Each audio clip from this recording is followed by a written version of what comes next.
What if the agencies created to protect you were actually built from the very beginning to watch you? What if the surveillance cameras, the wiretaps, the informants buried inside your community groups and your civil rights organizations, what if none of that was a recent development? What if it was always the plan? You probably think modern surveillance is a post 9/11 invention, a necessary evil born from tragedy. Maybe you picture some analyst in a glass building somewhere, headphones on, sipping bad coffee, watching metadata scroll across his screen. A product of the digital age, of terrorism, of the 21st century, and all its paranoid complications. But here's the uncomfortable truth that the classified files, the congressional hearings, the whistleblowers, and the decades of slow, painful declassification have revealed. The surveillance state wasn't born after a tragedy. It was engineered long before most of us were alive, built brick by the very institutions that asked for our trust, our taxes, and our unquestioning loyalty. The FBI didn't stumble into mass surveillance. It was designed for it. Edgar Hoover didn't accidentally accumulate files on tens of thousands of American citizens, including sitting presidents, civil rights leaders, celebrities, and ordinary people whose only crime was disagreeing with official policy. That was the machine working exactly as intended. And the CIA, an agency that was technically created to gather foreign intelligence, spent decades running experiments on its own citizens, toppling foreign governments, trafficking weapons, looking the other way on drug smuggling, and systematically destroying the lives of journalists, activists, and whistleblowers who got too close to the truth. None of this is theory. None of this is speculation passed around in dark corners of the internet by people who also believe the moon is hollow. Every single thing you're about to hear is documented, declassified, or confirmed by official government sources. Some of it came out through congressional investigations. Some of it was dragged into the sunlight by whistleblowers who lost everything for telling the truth. Some of it was buried so deep that it took decades of Freedom of Information Act requests and a handful of extraordinarily stubborn journalists to unearth it. The story of the FBI, the CIA, and the birth of the surveillance state is not a story about a few bad actors. It is not a story about rogue agents going off script. It is a story about institutions, about power, about what happens when the people tasked with protecting democracy decide quietly and without your consent that they know better than democracy itself. It is a story about COINTELPRO, the FBI program that didn't just surveil civil rights leaders but actively worked to destroy them, to break up their marriages, to discredit their work, to push them towards suicide. It is a story about Operation CHAOS, the CIA program that illegally spied on hundreds of thousands of American citizens on domestic soil, the one thing the CIA was specifically created never to do. It is a story about secret courts, about black sites, about programs with cheerful code names that concealed operations of breathtaking moral darkness. And it is, at its core, a story about how surveillance states don't announce themselves. They grow in the shadows. They justify each new expansion with a new threat, a new enemy, a new emergency that requires just a little more access, just a little more power, just a little more of your privacy, in exchange for a safety that never quite arrives. So tonight we are going to walk through 50 of the most significant, most revealing, and most disturbing truths about the FBI, the CIA, and the machinery of surveillance that has been quietly running beneath American life for nearly a century. Some of these you will have heard whispers of. Others will genuinely surprise you, not because they are implausible, but because the documents confirming them have been sitting in declassified archives for years and almost nobody talks about them. Before we begin, if this kind of documented, sourced, uncomfortable history is something you want more of, hit subscribe. Give this video a like because the algorithm does not naturally favor the kind of content that makes powerful institutions uncomfortable.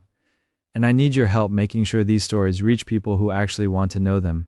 Now, get comfortable. If you're watching this at night, you're in good company because this is exactly the kind of history that goes down better in the dark, when the world is quiet and you have the space to sit with what you're about to learn without the noise of the day drowning it out. 50 truths.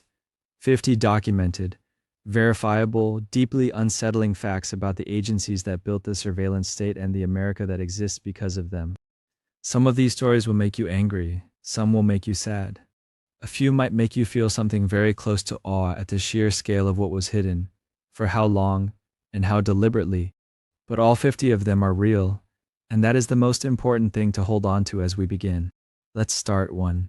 The Palmer Raids. Before the FBI had its name, before it had its mythology, before Edgar Hoover became the most powerful unelected man in American history, there were the Palmer Raids. In 1919 and 1920, Attorney General A. Mitchell Palmer authorized the mass arrest of thousands of suspected radicals, anarchists, and communists across the United States. No warrants, no due process. In a single night in January 1920, federal agents arrested over 3,000 people in 33 cities simultaneously. Immigrants were deported, citizens were detained. People were held in overcrowded cells for weeks without being charged with any crime. The official justification was national security. The real message was something simpler.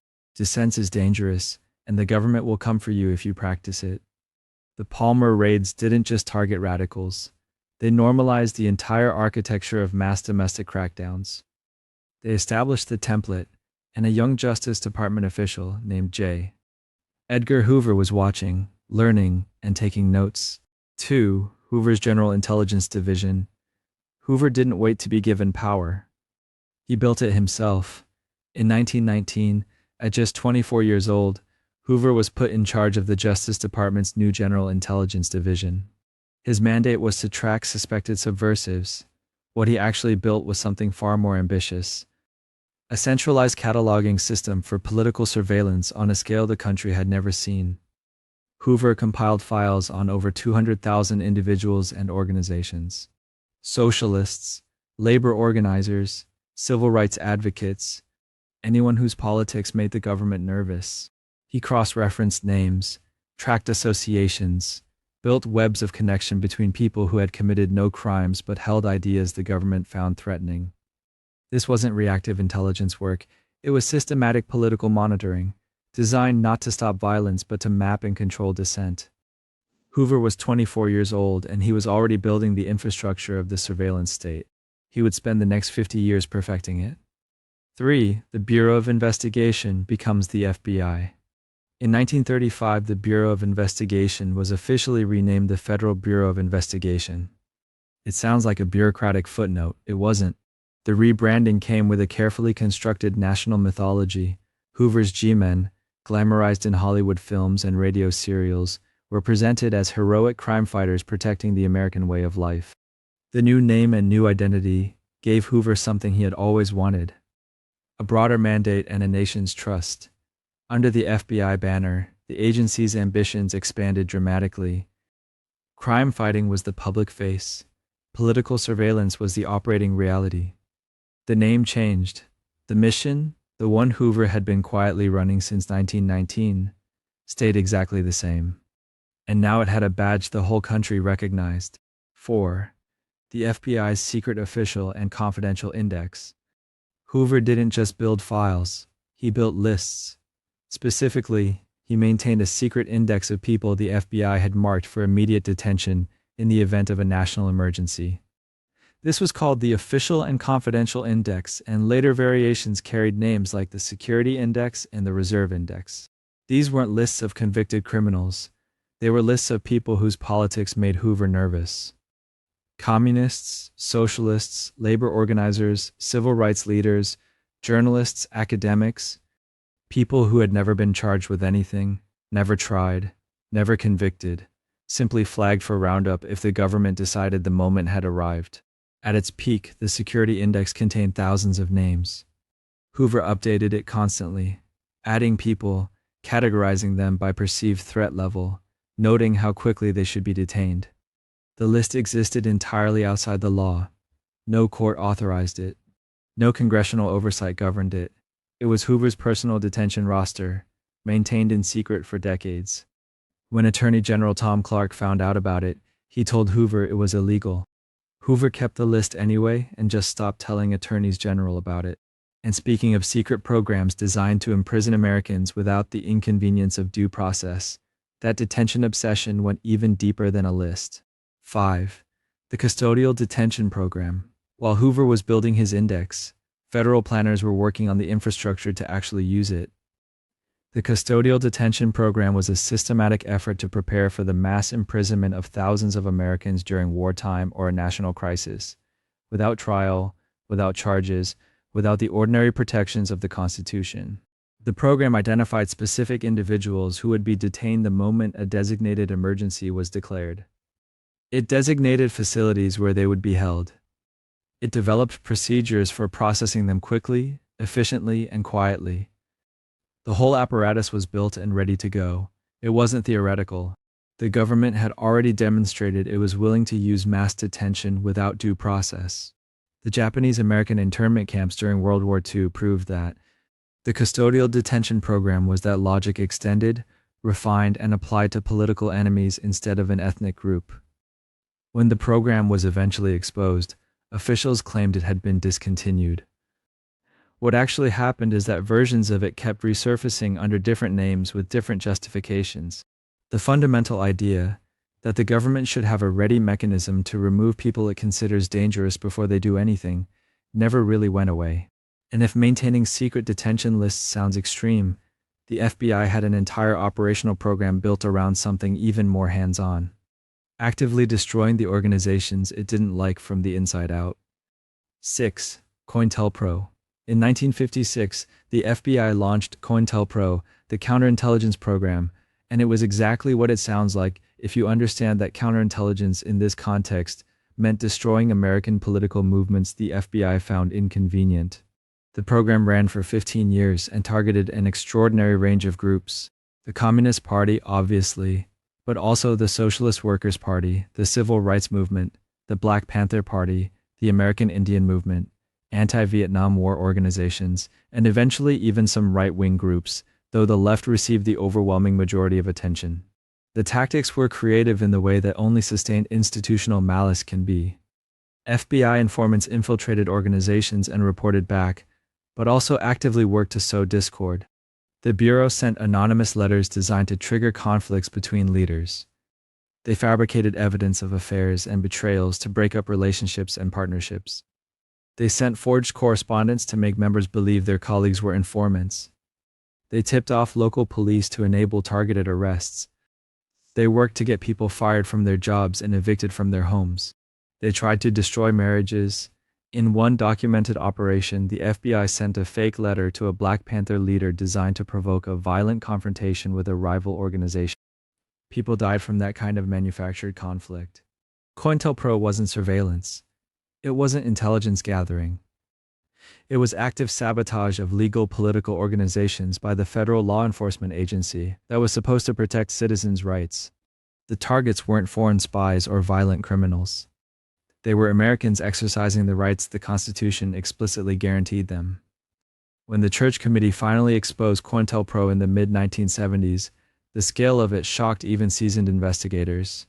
Thousands of operations, hundreds of organizations, 15 years of systematic, illegal destruction of American political life, carried out by the agency most Americans trusted to uphold the law. The FBI officially ended COINTELPRO in 1971 after activists broke into an FBI field office in Pennsylvania and stole files that exposed the program. Think about that for a moment. The only reason the public found out was because private citizens committed a burglary.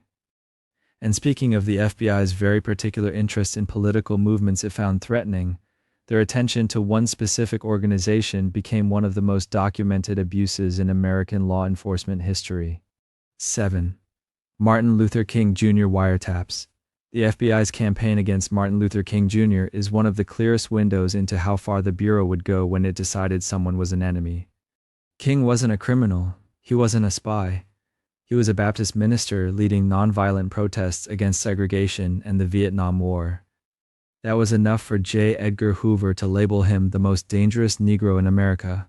Under Hoover's direction, the FBI obtained wiretap authorizations from Attorney General Robert Kennedy in 1963, supposedly to check for communist influence in King's circle. Once the taps were approved, the FBI ignored the supposed limits and listened to everything. They bugged King's home phones, his office phones, his hotel rooms. They installed hidden microphones where he slept. Agents compiled hours of recordings of his private conversations and alleged extramarital affairs. The point wasn't national security, it was blackmail. In 1964, the FBI sent King an anonymous package, a cassette tape of their surveillance recordings, plus a typed letter. The letter accused him of moral hypocrisy and warned that you are finished. It ended with a barely veiled suggestion that the only one thing left for you to do was to kill himself before the recordings were exposed. King recognized it as an FBI operation. He didn't take his own life, but the stress and pressure were immense. The FBI kept tapping, kept bugging, kept trying to discredit him until the day he was assassinated. Decades later, portions of the recordings and FBI memos surfaced, confirming what King and his allies had always suspected, that the nation's top law enforcement agency had devoted enormous resources to trying to destroy a civil rights leader for daring to demand equality. And if the Bureau would do that to a Nobel Peace Prize winner, you can imagine how it treated groups it considered even more radical. 8. Black Panther Party surveillance. When the Black Panther Party emerged in the late 1960s, openly carrying guns to monitor police and running free breakfast programs for children, the FBI saw not a community organization but an existential threat. Hoover called the Panthers the greatest threat to the internal security of the country. That label justified almost anything. The FBI flooded the organization with informants and undercover agents. Some just reported back. Others pushed for more extreme rhetoric or actions, nudging the group toward choices that could justify crackdowns. The Bureau's goal, spelled out in internal memos, was to neutralize the Panthers and prevent the rise of a messiah who could unite black militant movements. They weren't just watching, they were engineering outcomes.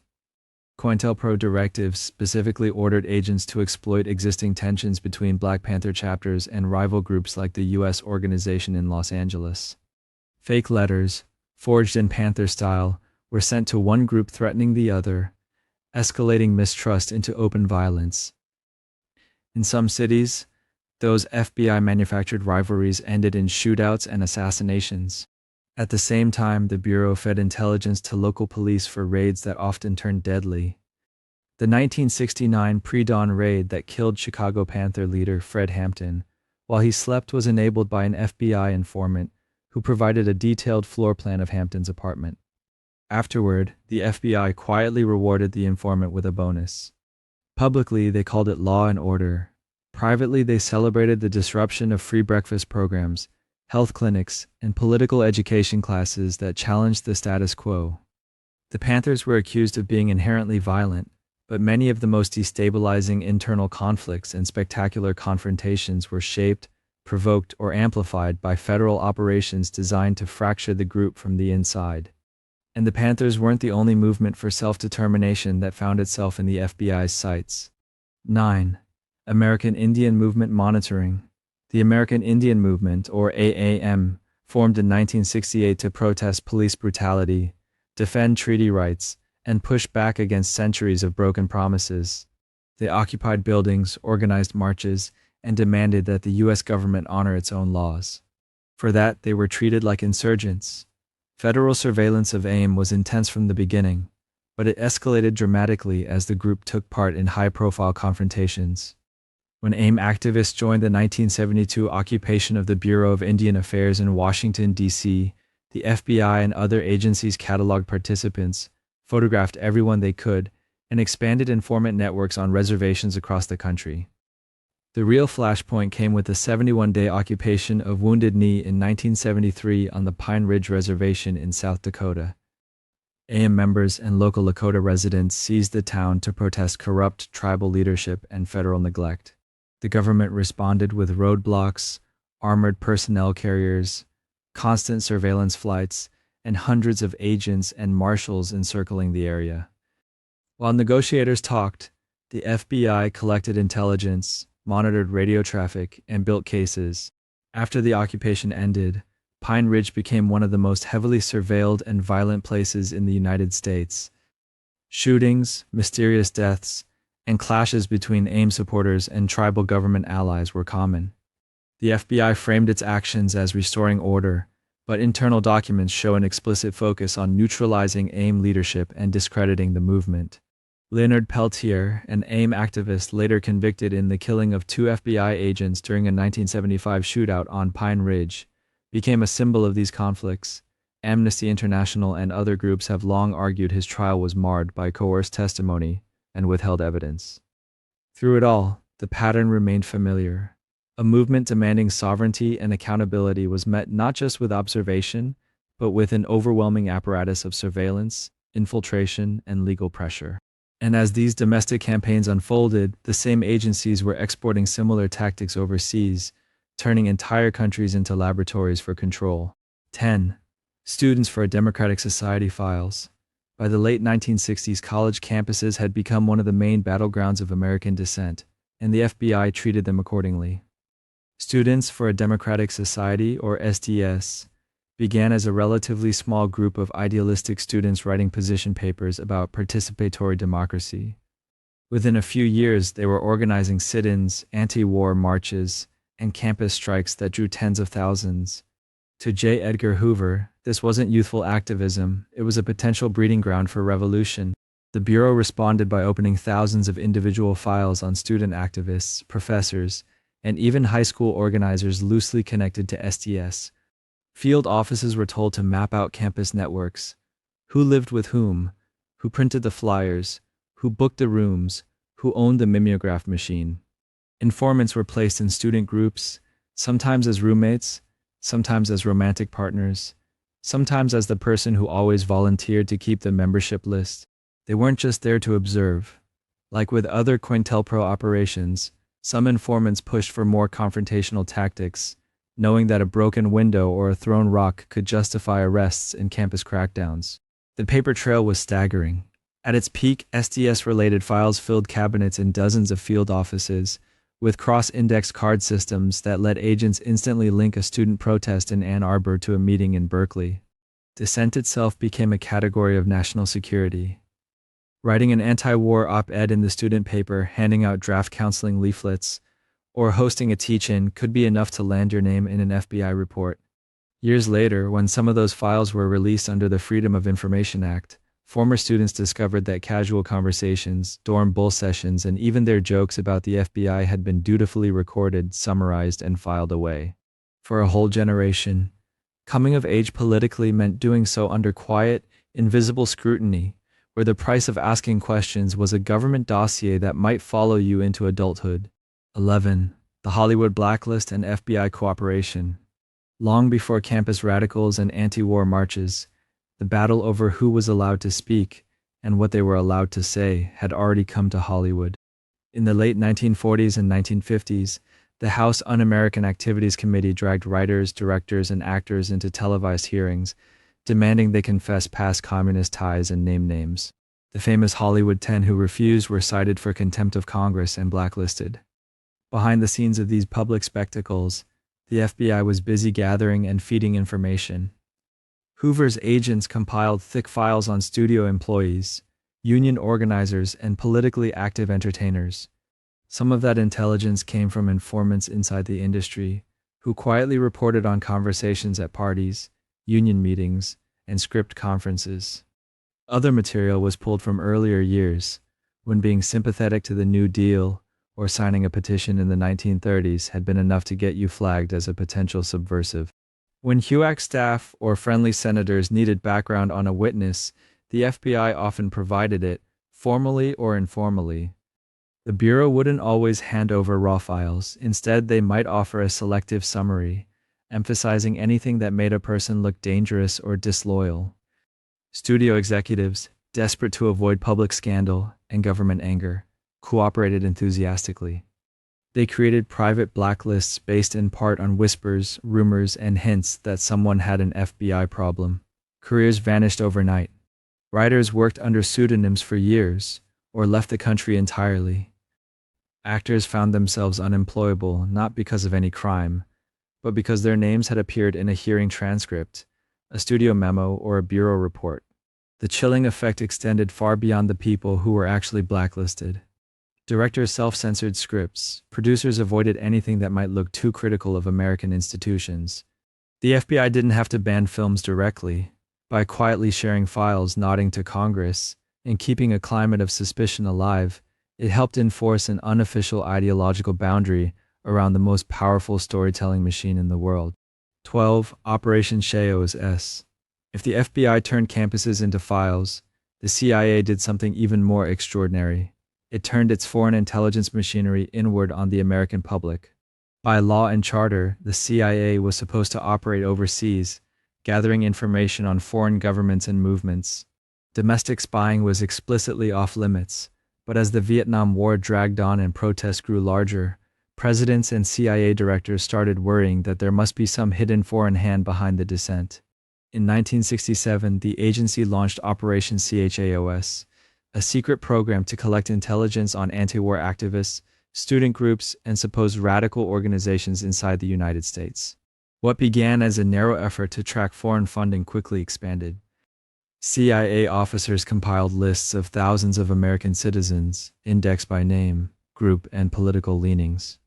They intercepted mail, tapped international phone calls, and requested reports from field stations on Americans traveling abroad for peace conferences or student exchanges. They worked closely with the NSA, and at times, with local police intelligence units, blurring jurisdictional lines that were supposed to act as safeguards. Internal memos admitted that most of the groups under surveillance had little or no real foreign connection, but the collection continued anyway. The logic was simple. If you opposed the war strongly enough, perhaps you were influenced by Moscow, Hanoi, or Havana. The result was a sprawling database of ordinary people whose main crime was protesting government policy. When Operation CHAOS was finally exposed during the 1970s Church Committee investigations, it revealed just how easily the foreign domestic wall could be breached whenever the national security state felt threatened. The CIA had used the tools designed for coups and covert wars abroad to map out dissent at home. Officially, the program was shut down, and new rules were written to prevent a repeat. But the precedent remained. In moments of perceived crisis, legal boundaries have a way of becoming suggestions, and the machinery of surveillance looks inward as readily as it looks out. 13. MHCHAO's mail intercepts. If Operation CHAOS was the umbrella, one of the most quietly invasive tools hanging underneath it was old-fashioned mail. Long before mass digital surveillance, the CIA realized you could learn an astonishing amount about people just by looking at their envelopes. Under a program sometimes called MHCHAOS, the agency partnered with the post office to secretly intercept mail coming into and out of the United States, especially anything that looked remotely political, international, or interesting. At selected postal facilities, workers set aside targeted letters and packages, passed them to CIA technicians, and then watched as the line between privacy and intelligence dissolved. The agency didn't just glance at return addresses. They photographed the fronts and backs of envelopes, logged sender and recipient, noted handwriting, stamps, and postmarks, then returned the mail to the stream so it arrived only slightly delayed, if at all. Some letters were carefully steamed open, their contents read, copied, and filed before being resealed. Others were just recorded as traffic, raw data points about who communicated with whom across borders. Over the years, millions of pieces of mail were swept into this quiet dragnet. Church Committee investigators later found that the targets weren't just suspected foreign agents. They included journalists, activists, academics, and ordinary Americans who had written to controversial organizations or subscribed to the wrong magazines. The existence of a return address, a foreign correspondent, or a political pen pal became an excuse to turn private correspondence into government property. Officially, the CIA was looking for signs of foreign manipulation of domestic dissent. In practice, it was building a map of international relationships that reached into living rooms, campus apartments, and office mailrooms. Most of the people caught in this net never knew their letters had been photographed, indexed, and sometimes read by strangers in a government warehouse. By the time the program was exposed, decades of personal history, love letters, family news, drafts of manuscripts, political debates had passed, in secret, through the hands of an intelligence service that was never supposed to be watching Americans at all. 14. Project H-Lingual. Of all the CIA's mail interception efforts, one had a code name that sounded almost like a bad joke about communication, H-Lingual. Started in the early Cold War, and run primarily through post offices in New York and San Francisco, this project was, in essence, a systematic industrial-scale operation to open, photograph, and read international mail. For years, it focused heavily on letters to and from the Soviet Union and China, then gradually expanded to other countries of interest. The scale was startling. Hundreds of thousands of envelopes were secretly diverted, photographed, and recorded. Tens of thousands of letters were physically opened, their contents copied or summarized before being resealed and sent on, usually without any obvious trace of tampering. The CIA learned how to steam envelopes open without leaving marks, how to reseal gummed flaps so they looked untouched, how to delay a letter just long enough to exploit it without drawing suspicion. What counted as intelligence? Almost anything, a scientist writing to a colleague in Moscow about a conference, an immigrant sending money or news back home, a peace activist corresponding with a foreign group about demonstrations. Even letters complaining about American policy abroad became material for analysts. Every piece of mail was treated as a potential puzzle piece in some larger mosaic of threat. Internal documents admitted that much of what was collected had limited value, but the machine kept running because every now and then, a name or detail seemed useful. Over time, the project built up files on prominent Americans, politicians, journalists, artists, business leaders, and activists whose only crime was writing across borders. When HT Lingual was finally forced into the light in the 1970s, officials tried to downplay it as a relic of a more paranoid era, a quirky sideline that had gotten out of hand. But the deeper truth was harder to ignore. The program showed how quickly routine, everyday communication could be transformed, once it passed through the federal mail stream, into intelligence fodder. Dropping a letter in a mailbox had always felt like sending a private thought out into the world. Lingual revealed that, for decades, there had been an unseen reader standing between you and the person you trusted enough to write to. 15. The National Security Act of 1947. All of these programs, Chaos, Chaos, Lingual, and everything that followed, traced their lineage back to a single piece of post-war legislation. In 1947, with World War II barely over and the Cold War just beginning to take shape, Congress passed the National Security Act, a law that fundamentally restructured the American state. On paper, it looked like bureaucratic tidying. It created the National Security Council to advise the president, merge the War and Navy departments into a new Department of Defense, and, most significantly, established the Central Intelligence Agency. Before this act, the United States had relied on temporary wartime intelligence outfits, ad hoc committees, and scattered military codebreakers.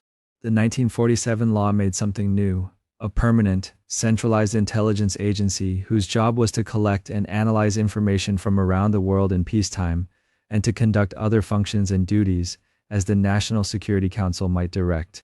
That vague phrase, other functions and duties, would become the legal fig leaf for decades of covert operations, coups, psychological warfare, and domestic spying that stretched, and sometimes shattered, the agency's supposed foreign-only mandate.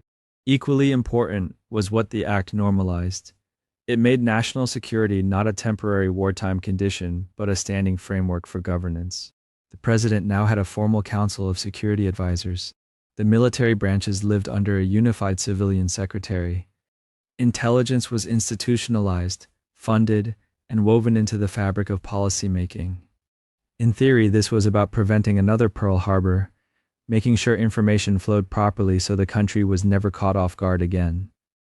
In practice, it created a sprawling, largely secret architecture that operated with minimal public oversight and a strong bias towards seeing threats everywhere.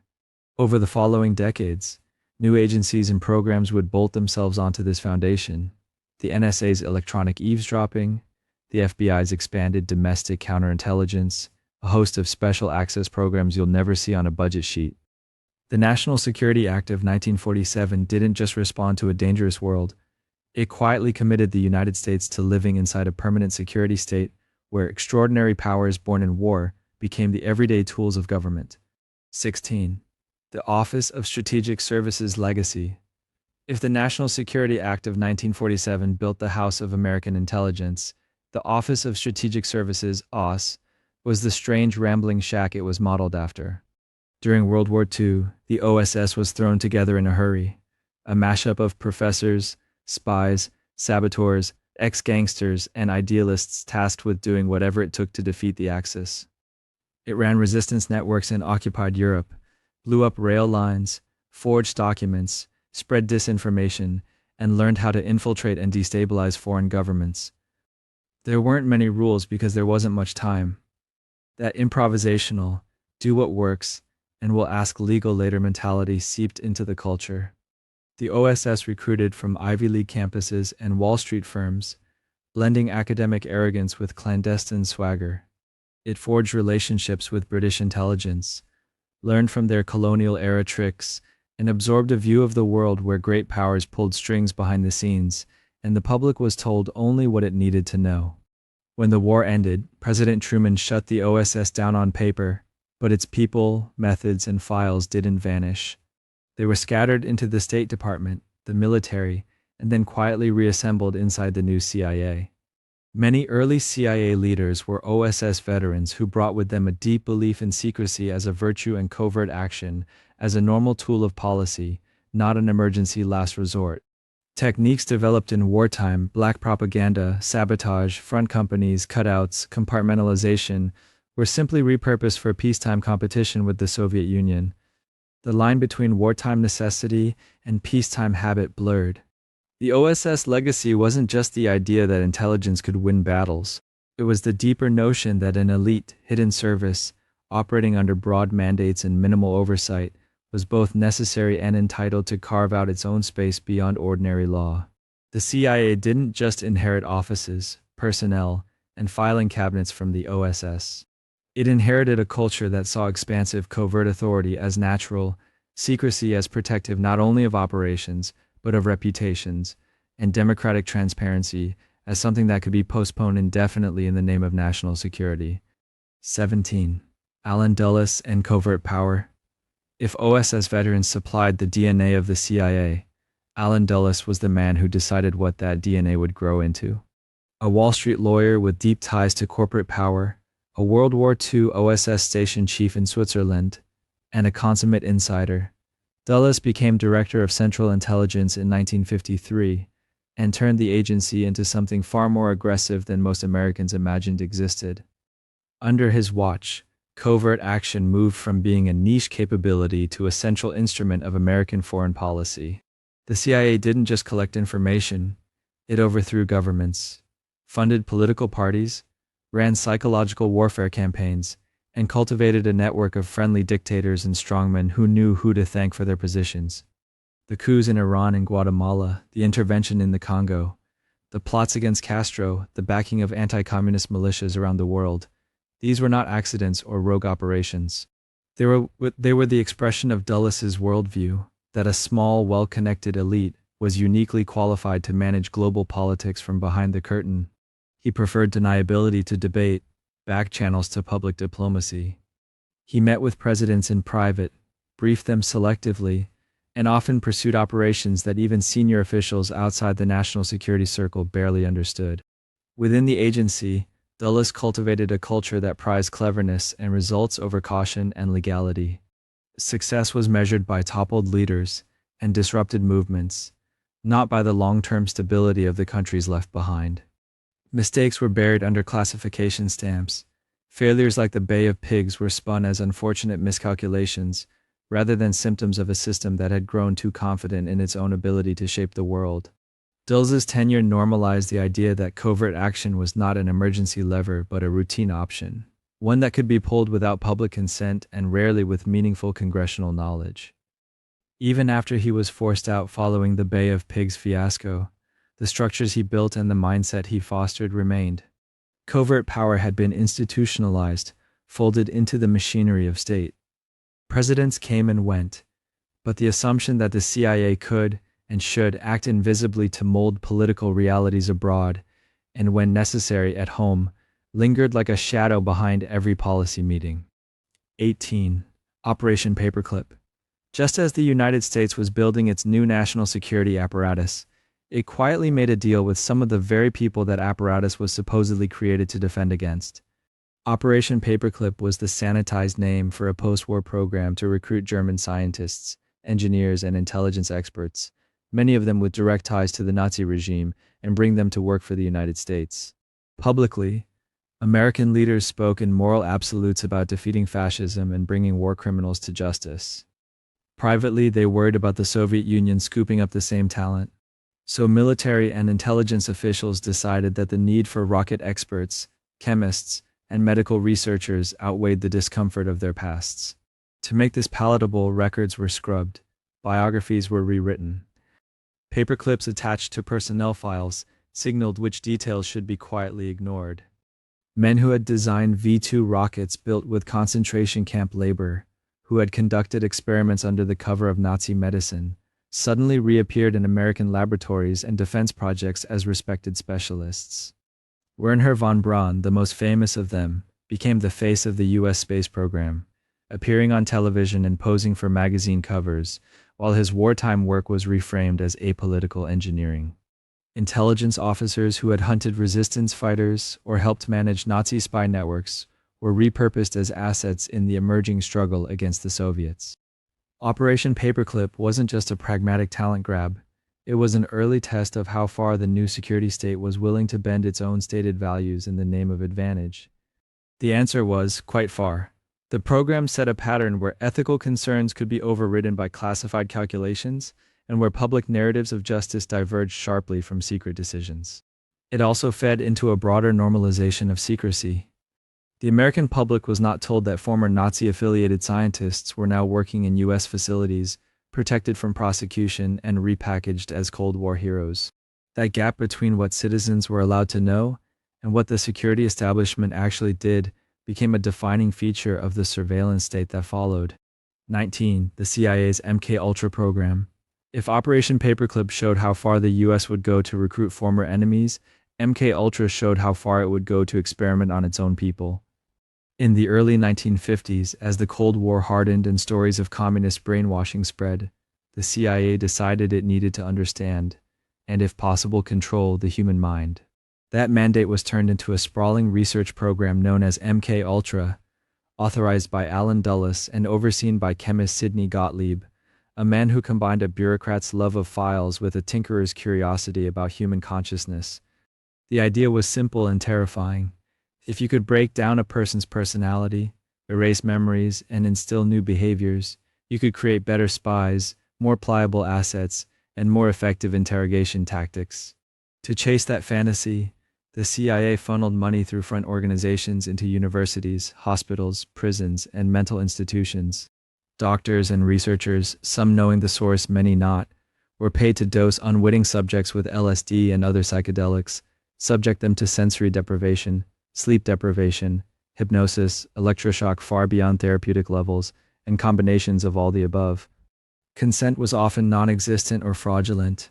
Patients seeking help for depression or anxiety found themselves used as test beds for mind control theories. Prisoners were promised parole or privileges in exchange for participating in experiments whose risks they were never allowed to understand. In some cases, people were simply drugged without warning in bars, safe houses, or brothels run by CIA front operations like Operation Midnight Climax, where sex workers on the agency payroll lured men into rooms rigged with one-way mirrors so agents could watch and take notes as LSD kicked in.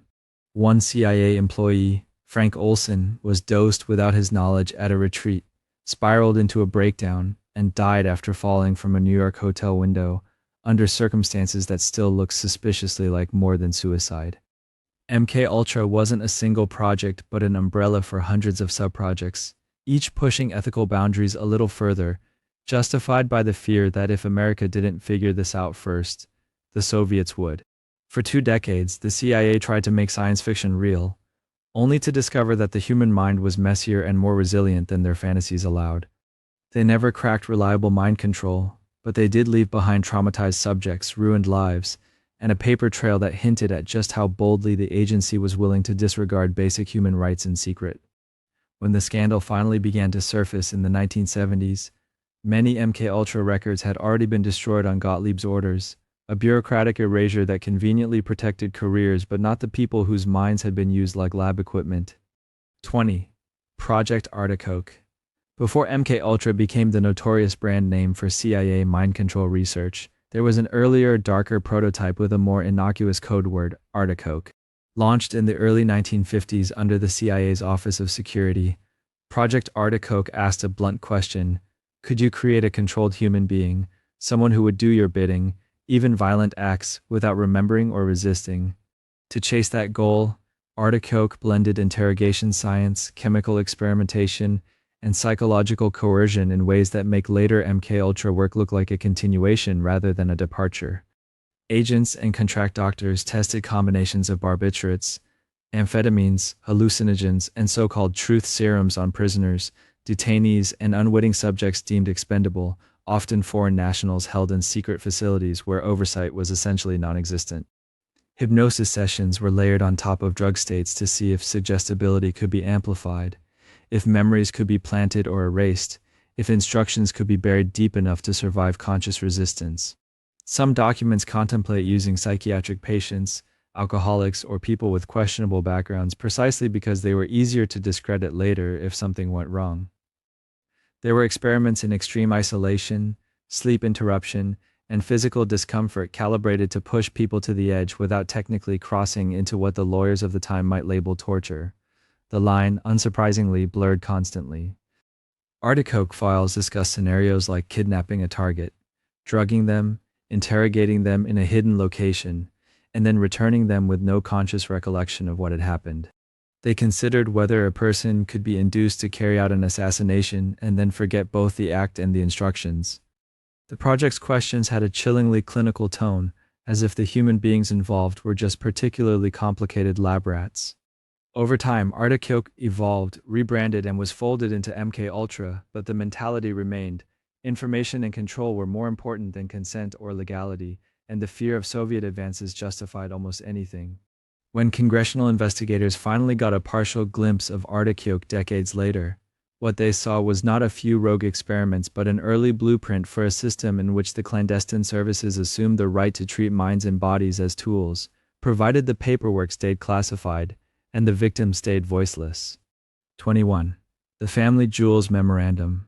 By the early 1970s, after years of coups, domestic spying, mind control projects, and improvised operations at the edges of law, the CIA found itself facing a problem it wasn't used to: the possibility of real scrutiny.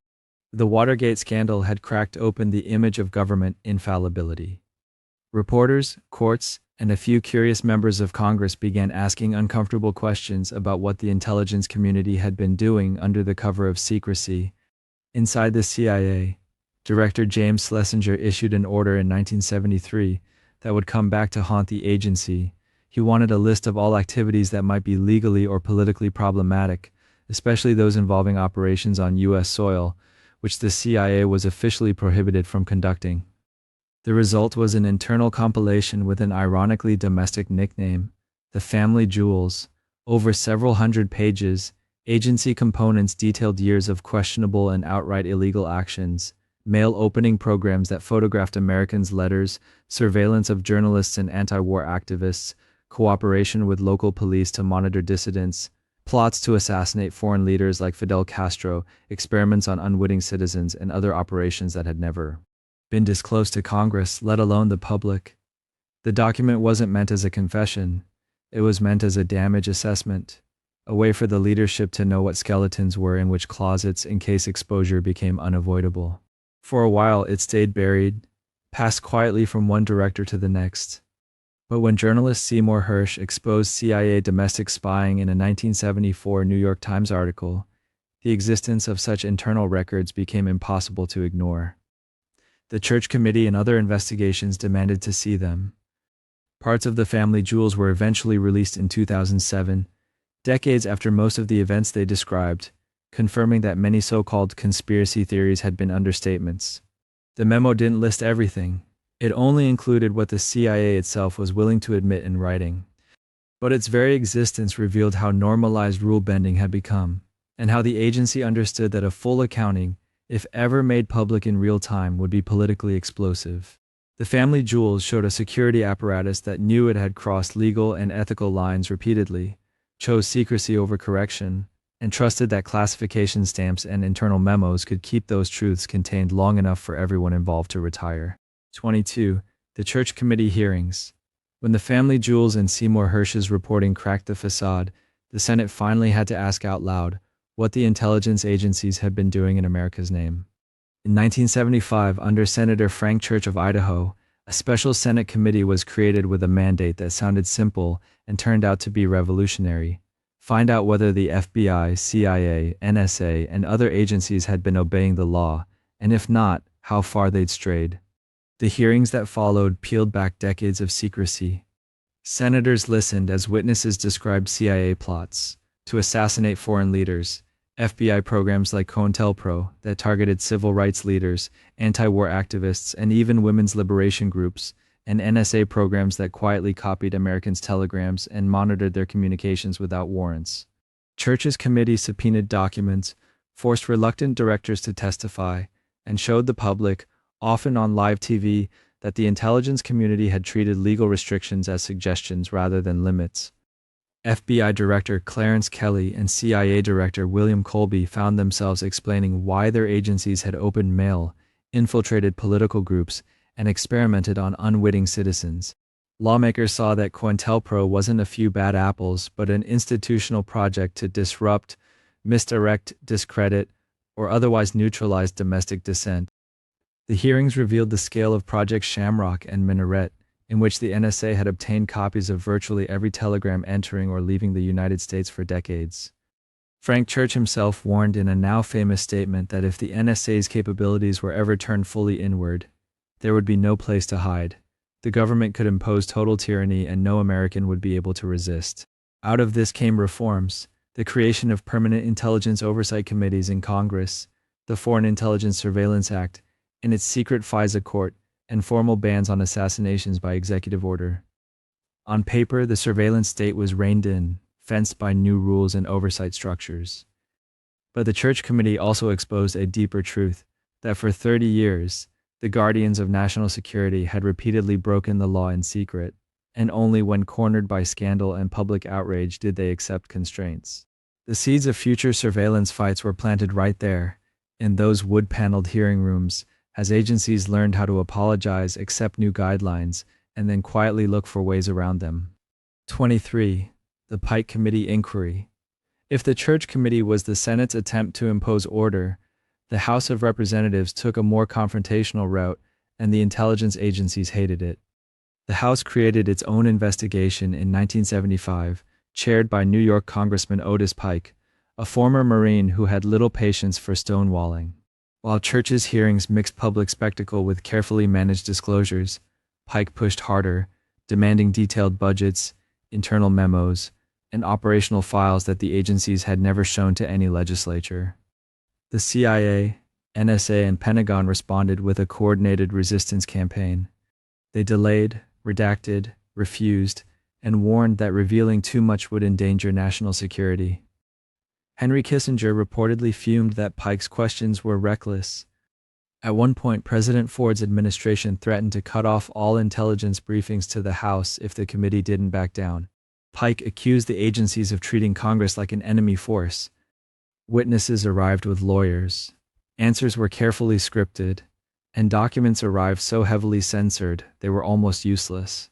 Yet even through the fog of secrecy, the Pike Committee uncovered embarrassing truths, cost overruns and failures in major intelligence programs, misleading briefings to Congress about covert operations, and an internal culture that seemed more interested in protecting bureaucratic turf than in honest accountability. The committee concluded that intelligence agencies routinely withheld information from elected representatives, distorted the effectiveness of their own work, and operated with budgets so secret that even rough totals were hidden from taxpayers. Pike's draft report was blunt in its criticism, far more accusatory than what the Senate was preparing. That bluntness triggered a fierce backlash. The Ford administration refused to allow formal publication, claiming it contained sensitive secrets. The House, under pressure, voted not to release the report. But a leaked copy found its way to journalist Daniel Shore, who passed it to the Village Voice, which published it in full. The government's attempt to bury the findings only highlighted their importance. The Pike inquiry showed another forbidden truth, that intelligence secrecy wasn't just about protecting sources and methods, it was also about shielding agencies from democratic oversight, and when Congress tried to look behind the curtain, the national security establishment fought back like its life depended on winning. 24. The 1975 Rockefeller Commission. Before the Church and Pike committees really got going, the White House tried a preemptive move, hoping to control the narrative and limit the damage. In January 1975, President Gerald Ford, worried about growing revelations of CIA abuses, created a presidential commission to review the agency's domestic activities. He chose as its chairman Nelson Rockefeller, his own vice president, and a symbol of the Republican establishment, someone unlikely to burn the house down.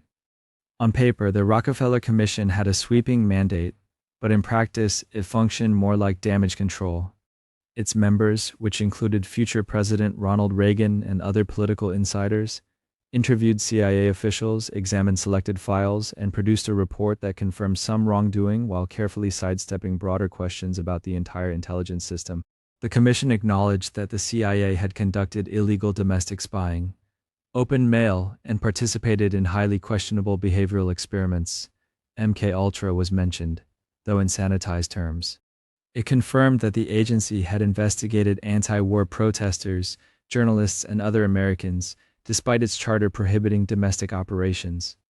It even touched on assassination plots, but treated them cautiously, avoiding the kind of televised drama that would later define the church hearings. The report's tone was measured, emphasizing that mistakes were made, but insisting most officers were honorable and that reforms could fix things without drastic change. Critics argued that Rockefeller's team minimized the scale of abuses, relied too heavily on CIA self-reporting, and framed problems as isolated excesses rather than baked-in features of a system with too much secrecy and too little oversight. The White House, meanwhile, used the commission's existence as a talking point, suggesting that the president was already handling the issue and that deeper congressional investigations might be unnecessary or dangerous. That strategy failed once Church and Pike began uncovering far more than the Rockefeller panel had acknowledged.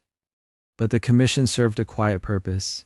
It drew a line around what the executive branch was willing to confess, and it taught future administrations a lesson in crisis management. When scandal threatens to expose the surveillance state, convene a distinguished panel, admit a controlled amount of truth, recommend modest reforms, and hope the public accepts that as closure, while the deeper machinery continues humming in the background. 25. Frank Church's No Place to Hide warning. By the time Frank Church sat in front of the cameras in 1975, he'd seen more than enough to understand where all of this was heading. He wasn't just reading staff memos, he'd been briefed on exactly what the NSA could do, its ability to vacuum up telegrams, radio signals, international phone calls, and store, index, and retrieve them on command. This was still the age of paper files and mainframe computers, but Church could see the trajectory. As technology got cheaper and faster, the government's reach into private life would grow almost automatically unless someone drew hard lines. That's what made his warning so chilling. He said that if a dictator ever took hold in the United States and turned the NSA's tools inward, there would literally be no place to hide. Every phone conversation, every wire, every broadcast could be monitored, cataloged, and used. Organizers could be mapped, movements tracked, potential opponents identified and neutralized before they could resist. Church wasn't talking about science fiction. He was describing what his committee had already uncovered in miniature through Shamrock and Minaret, then extrapolating it into the future. He compared the potential to total tyranny, not because he thought America was already there, but because he understood that once a surveillance infrastructure exists, political restraint is the only thing standing between a constitutional democracy and a police state. No law of nature guarantees that restraint. History is full of emergencies, wars, and crises that politicians use to justify expanding their powers. Church tried to put legal fences around the new technologies of his day, warrant requirements, oversight committees, FISA courts, but he also warned that laws can be bent, courts can be secret, and oversight can become a rubber stamp. His real message was less about specific reforms and more about permanent vigilance, that the public needed to understand the stakes, because the intelligence community's hardware and software would only become more invasive over time. Hearing that in the 1970s, when surveillance meant tapping copper wires and reading telegrams, is eerie when you remember that today, almost everyone carries a tracking device, microphone, and camera in their pocket. Church's phrase, "no place to hide," sounds like the title of a dystopian novel. It was actually a senator quietly telling Americans that the architecture of such a novel was already under construction, and that once it was finished, dismantling it might be impossible. 26. The FBI's National Crime Information Center. While Congress was busy grilling spies about COINTELPRO, MKUltra, and Shamrock, another quiet revolution in surveillance was already well underway inside the FBI, the National Crime Information Center, or NCIC.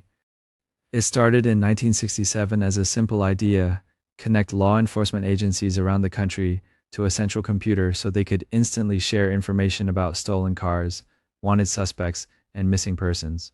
Instead of officers calling each other, mailing bulletins, or relying on local files, they could type a name or license plate into a terminal and pull back a record from anywhere in the country. On its face, it sounded like bureaucratic efficiency, the kind of modernization nobody would object to. But every new category the FBI added: arrest warrants, criminal histories, gang affiliations, suspected terrorist links, mental health flags, turned NCIC into something more than just a convenience. It became a constantly updated national database of millions of people, accessible from patrol cars, border crossings, and federal field offices at the push of a button. The FBI didn't need to physically infiltrate every activist group or watch every dissident. If they could just ensure that once someone touched the criminal justice system, their information would live forever in a federal machine. Local departments fed data upward, and in return they gained federal eyes on their own streets, collapsing the distance between a sheriff's office in a small town and FBI headquarters in Washington. Errors and rumors could harden into official records. A mistaken entry could follow someone for years, shaping traffic stops, job background checks, and bail decisions. NCIC helped normalize the idea that being known to law enforcement was not an extraordinary status but a database field. Even people never convicted of a crime could have their names, addresses, associates, and identifiers stored and shared in ways they'd never see and could rarely correct. Over time, NCIC's logic expanded outward, inspiring state-level systems, fusion centers, and the broader information sharing network that exploded after 9/11. What began as an electronic wanted poster wall quietly became one of the foundational layers of the American surveillance state, a permanent centralized memory bank that made it easier for the government to know where you've been, who you're connected to, and what someone, somewhere, once decided to type into a file next to your name. 27. Project Shamrock. Long before most Americans had even heard of the NSA, the agency had already spent decades quietly copying their communications under a program with an oddly harmless name: Project Shamrock. It began in the late 1940s, in the early Cold War, when the U.S. government approached major telegraph companies, Western Union, RCA, and ITT, and asked for help monitoring international traffic. The arrangement was simple and secret. Every day, messengers delivered reels of microfilm or magnetic tapes from the companies to NSA and its predecessor organizations.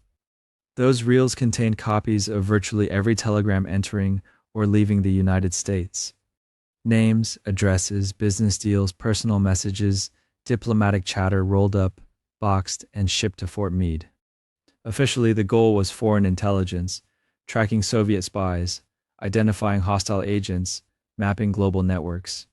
In practice, Americans' messages were swept up en masse, stored and sifted without warrants or individualized suspicion. The NSA built sorting systems to flag certain names, phrases, or locations. Over time, lists of targets expanded, especially during periods of domestic unrest. Anti-war activists, civil rights leaders, journalists, and even some members of Congress found their communications quietly ending up in NSA selection queues. There was no statute authorizing Shamrock, no public debate, and almost no oversight. It operated on the basis of secret executive agreements and the willingness of private companies to cooperate behind closed doors. For nearly 30 years, this pipeline ran uninterrupted, moving millions of telegrams through a black box of analysis and archiving. When the Church Committee finally yanked the lid off in the 1970s, senators were stunned at the scale. Shamrock, they realized, wasn't a narrow, targeted program. It was a precursor to mass surveillance, a bulk collection system that treated entire streams of communication as fair game.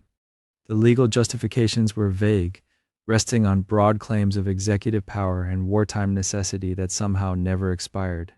The program was officially shut down and new rules were written, including the requirement that NSA avoid deliberately targeting Americans without warrants. But the basic shamrock pattern, private companies quietly handing over data, intelligence agencies building filters and watch lists, oversight discovering it only decades later, became a template. Replace telegrams with phone records, emails, or internet traffic, and you can trace a straight line from those daily reels of microfilm to the systems Edward Snowden described in 2013. The name changed, the technology changed, the legal memos grew thicker, but the core idea remained. If the government can convince intermediaries to give it a copy of the world's communication streams, it will take them, and only much later, if ever, will the public find out. 28. Operation Minaret watch lists. By the late 1960s, Shamrock's giant pipeline of telegrams had given the NSA an appetite for something more specific than bulk reels of microfilm. It wanted names, lists, and categories, people to watch, phrases to flag, movements to map. That impulse became Operation Minaret, a program so secret that even many inside the intelligence community didn't know it existed. Minaret took advantage of the fact that the NSA was already sitting on oceans of intercepted international communications. Instead of asking, "Is a foreign spy talking to someone in the United States?" analysts were handed watch lists of specific Americans and told, "If you see any of these names, addresses, or phone numbers, pull them out." The lists didn't come from judges or open court orders. They came from the FBI, the CIA, the Secret Service, even the Bureau of Narcotics and Dangerous Drugs. The targets were framed as threats, suspected terrorists, drug traffickers, foreign agents. But as the Vietnam War ground on and protests intensified, threat became a very flexible word. Anti-war leaders, civil rights organizers, journalists, and even sitting U.S. senators ended up on Minaret lists. Muhammad Ali, Martin Luther King Jr., prominent Vietnam War critics like Senator Frank Church and Senator Howard Baker, all quietly flagged so that any international call or cable touching their names could be pulled, copied, and routed into classified reports. The NSA tried to keep its fingerprints off by stripping its name from the reports and stamping them for background use only, a bureaucratic way of saying, "You can use this intelligence, but don't you dare say where it came from." There were no warrants, no probable cause standards, no meaningful oversight. The White House could essentially nominate political enemies for invisible monitoring simply by passing their names along through friendly agencies. When the Church Committee finally uncovered Minaret, it was held up as a textbook example of what happens when foreign intelligence capabilities are quietly turned inward. The technology had been justified as a shield against hostile powers abroad. With a few watch lists and some vague memos, it became a tool for watching citizens at home who annoyed, embarrassed, or challenged those in power. 29. The creation of the NSA in 1952. For most of American history, intelligence meant people, spies, codebreakers, undercover agents passing whispered messages in cafes, or lurking outside embassies with telephoto lenses. That world didn't disappear after World War II, but something new emerged alongside it, an institutional obsession with the invisible signals that flowed through radio waves, cables, and eventually satellites. That obsession needed a home, and in 1952, President Harry Truman quietly created it with a short, classified directive that gave birth to the National Security Agency. There was no big public debate, no splashy announcement. On paper, the NSA was just a reorganization of existing communications intelligence efforts, tasked with collecting, decoding, and analyzing signals from foreign powers. In practice, it became a sprawling, secretive bureaucracy built around the idea that every transmission, every Morse code burst, every radio beam bouncing off the ionosphere, every undersea cable might carry something of interest, and therefore should be captured if possible. From the beginning, the NSA's mandate blurred lines. It was supposed to focus on foreign targets, but foreign and domestic traffic often traveled over the same channels. It was supposed to serve the military and policymakers, but it answered primarily to the executive branch, with minimal outside scrutiny. Its existence wasn't publicly acknowledged for years. It was jokingly called No Such Agency, a nickname that reflected not just secrecy but a kind of institutional invisibility. While the CIA plotted coups and the FBI ran informants, the NSA quietly built listening posts, code-breaking centers, and vast archives of intercepted messages. It struck agreements with telecommunications companies, launched signals intelligence satellites, and developed computers whose entire purpose was to vacuum up and sort through communications most people never realized could be captured in the first place. The agency's founding documents were heavy on phrases like national security and foreign intelligence, light on concrete limits or civil liberties protections. That asymmetry mattered. Once you institutionalize the idea that any signal in the ether is fair game if you can technically reach it, you create a permanent incentive to expand antennas, refine filters, and push legal boundaries. The 1952 birth of the NSA didn't instantly create a surveillance state. What it did was put the architecture in motion, a dedicated, secret agency whose job was to make sure that, wherever information moved, the United States government had a way to listen. 30. The Echelon Global Listening Network.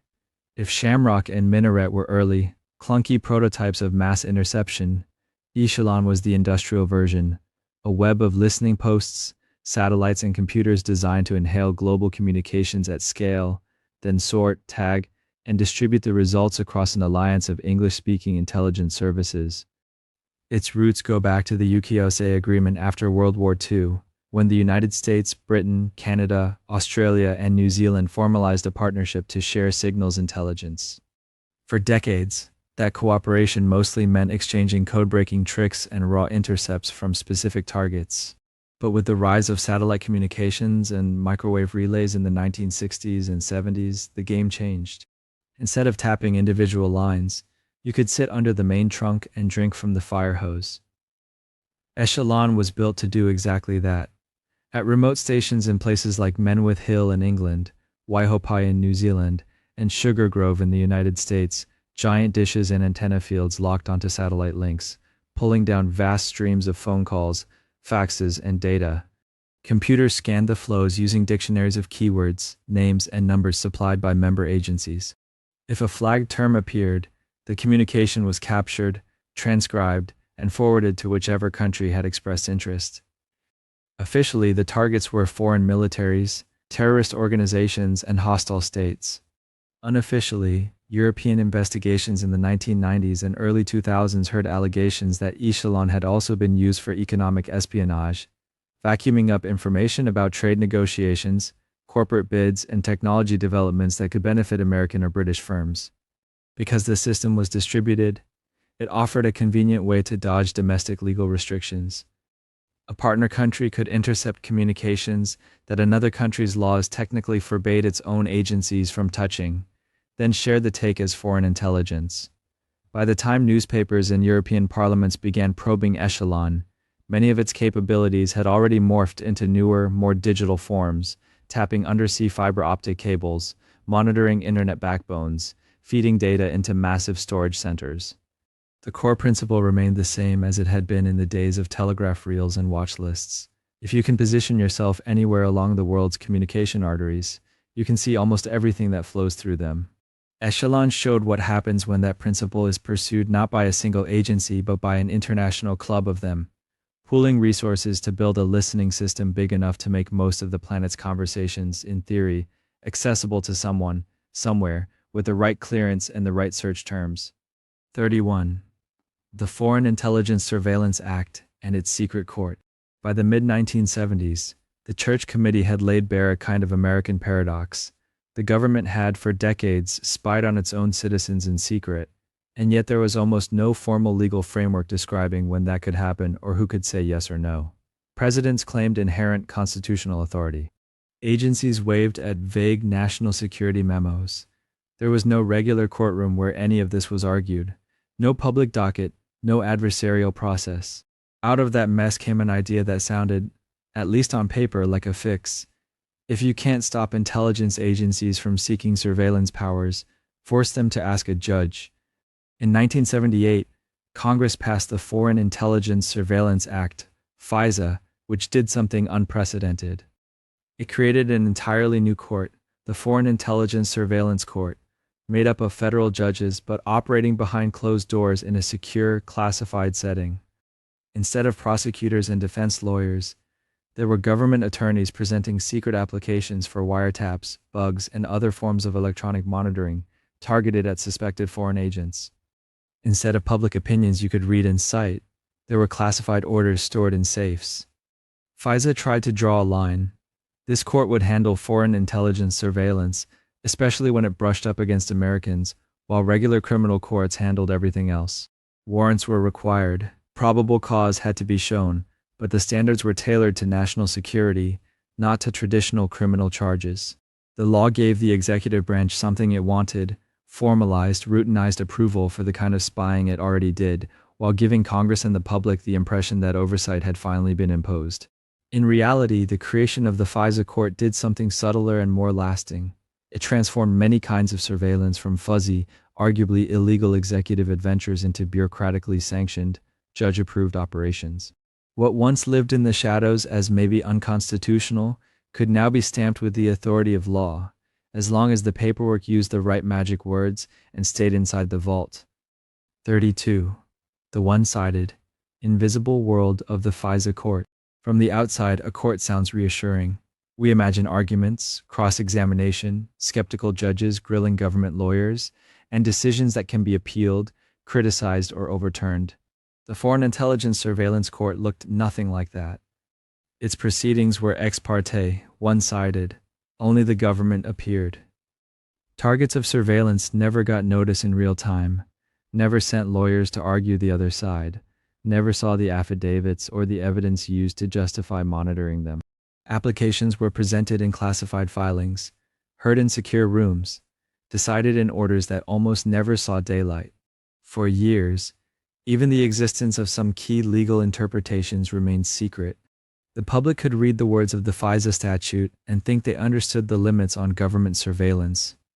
Inside the court, however, judges issued opinions stretching phrases like relevance, foreign intelligence, and collection into shapes expansive enough to justify bulk metadata programs and widespread tapping of digital infrastructure. When Edward Snowden's leaks appeared in 2013, one of the most jolting realizations wasn't just that the NSA had built systems to collect phone records or tap internet traffic. It was that many of those systems had been blessed, repeatedly, by FISA judges on the basis of legal reasoning no one outside a tiny circle had ever been allowed to see. The approval rate for FISA applications hovered near 100%. A statistic defender said reflected careful pre-screening, and critics said looked more like a rubber stamp. When opinions were finally declassified, often years or decades late, they arrived with thick redactions, obscuring both facts and logic. The FISA court had become something new in American governance, a parallel legal system where fundamental questions about privacy, technology, and government power were hashed out in secret, with only one side in the room, and where the law that shaped surveillance programs was, for most people living under them, literally unknowable. 33. The quiet power of Attorney General watchlist rules. Beneath the level of statutes and secret court opinions lies another layer of control over who gets watched and how. Internal executive branch rules, written not by Congress or public commissions, but by the Attorney General's office and national security lawyers deep inside the Department of Justice. After the scandals of the 1970s, successive administrations issued Attorney General guidelines meant to cabin the FBI and intelligence agencies, defining when an assessment could begin, what counted as a preliminary inquiry, and under what conditions someone could be tagged as a security risk worth monitoring.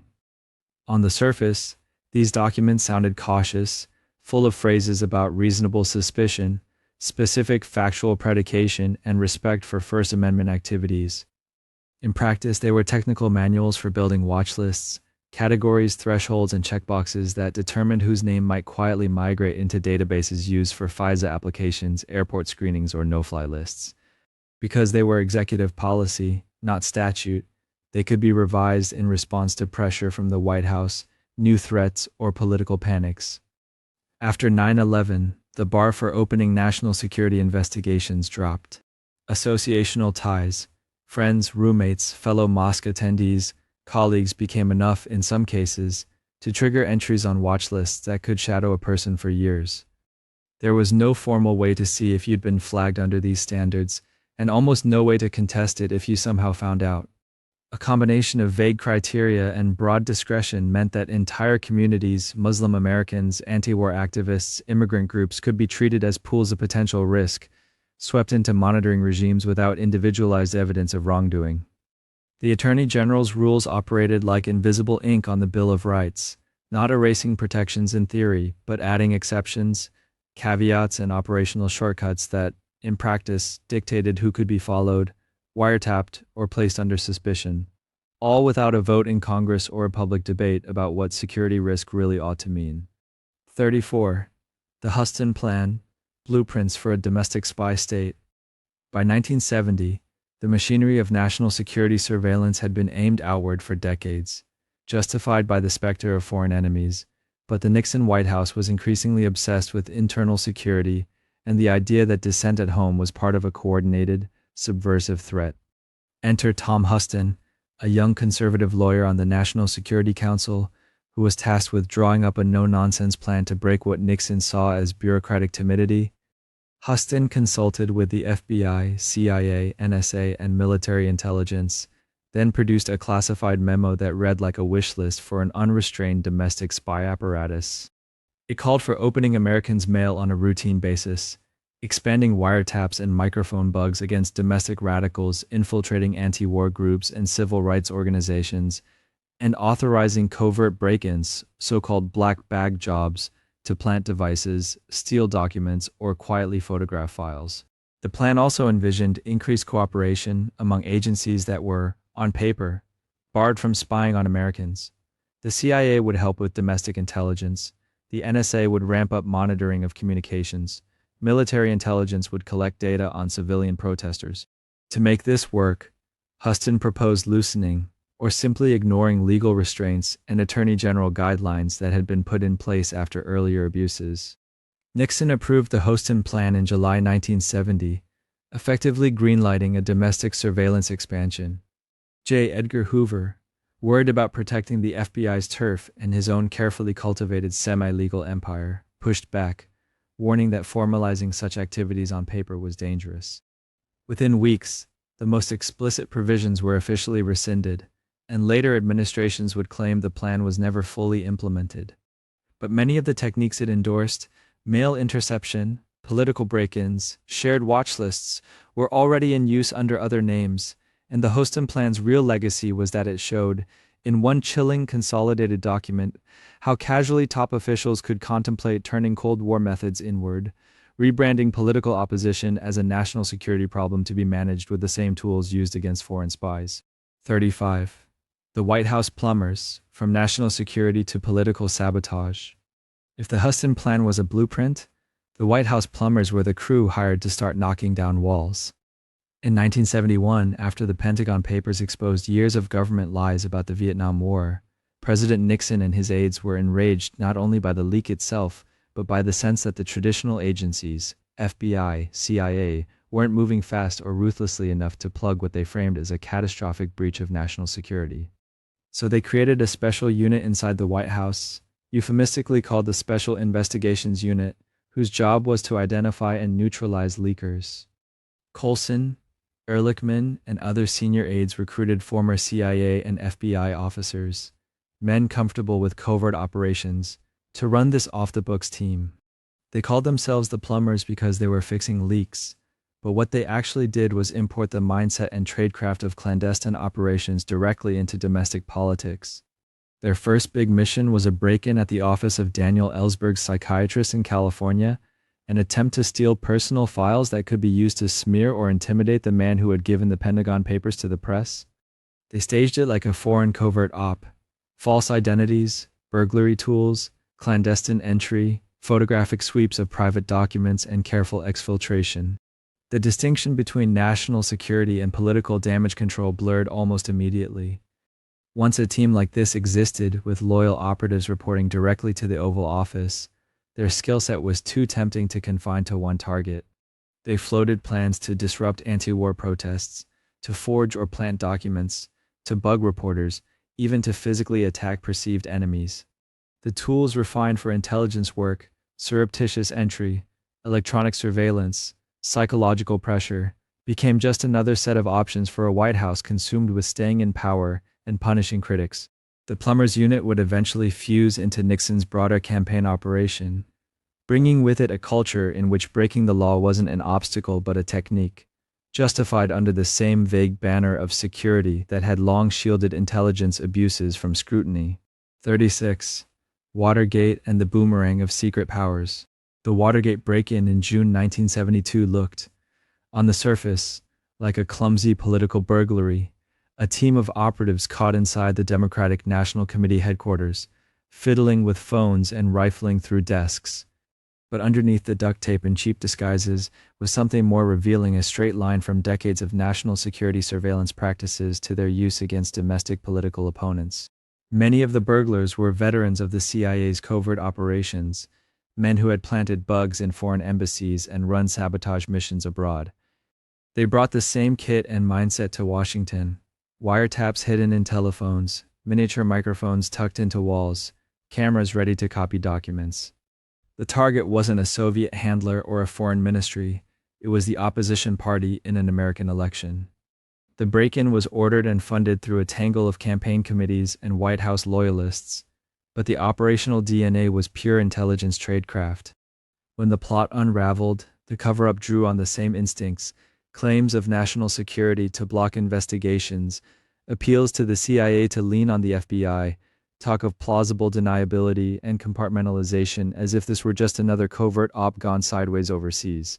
Congressional hearings and court cases that followed didn't just take down a president, they exposed how easily techniques developed under the justification of fighting communism could be repurposed for garden-variety political espionage.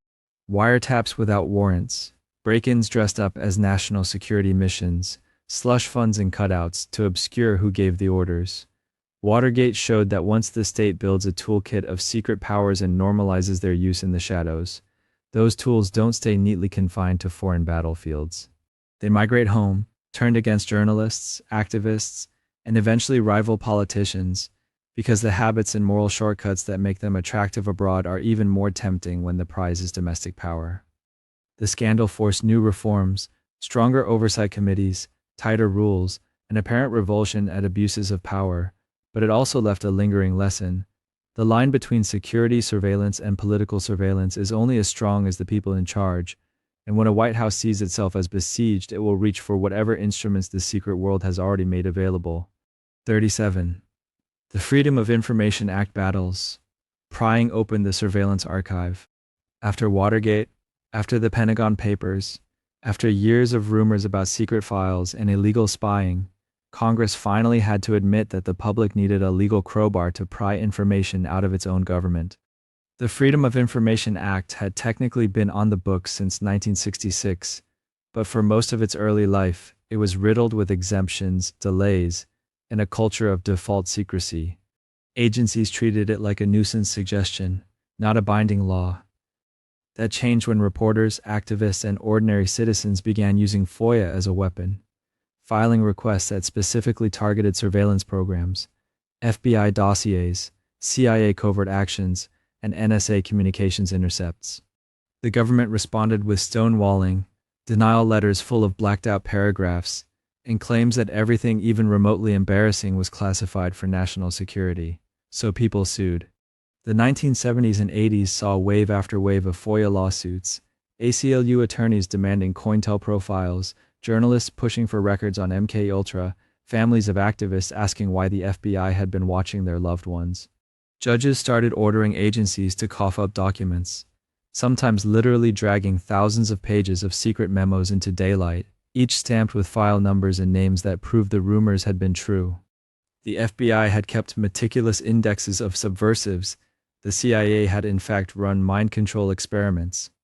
The NSA had scooped up domestic communications under Cold War programs.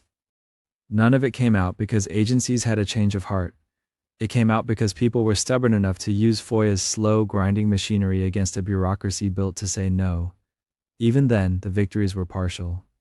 Agencies learned to play the mosaic theory, arguing that even innocuous scraps of information could, in aggregate, endanger national security, justifying heavy redactions.